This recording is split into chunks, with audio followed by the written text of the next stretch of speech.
Hi there. Welcome to Orbital Adventures, where we break down science's biggest mysteries in just 2 minutes.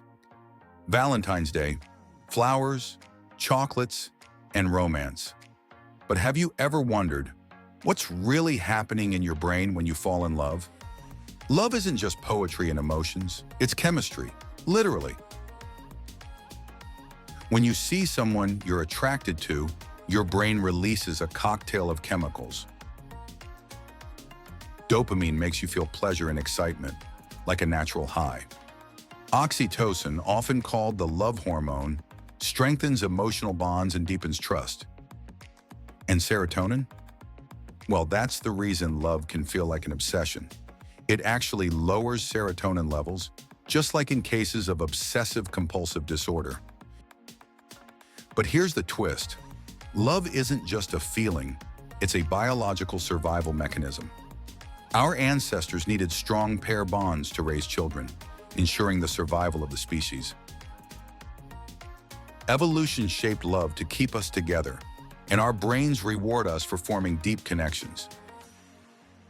And if you think Valentine's Day is just a modern tradition, think again. The ancient Romans had a festival called Lupercalia, where men and women were paired up through a lottery, kind of like history's first dating app. Later in the 14th century, poets like Geoffrey Chaucer helped turn February 14th into the romantic holiday we know today. So whether you're celebrating with someone special, treating yourself, or just enjoying the science behind love, remember, Valentine's Day is more than just a holiday. It's a celebration of something deeply wired into our brains. And if you love learning cool science facts, check out our other videos, because science makes everything more fascinating. At Orbital Adventures, we're not just exploring science. We're inspiring the next generation too.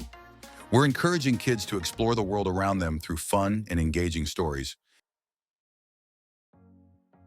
Scan the QR code now to discover our books and spark a love for adventure and learning.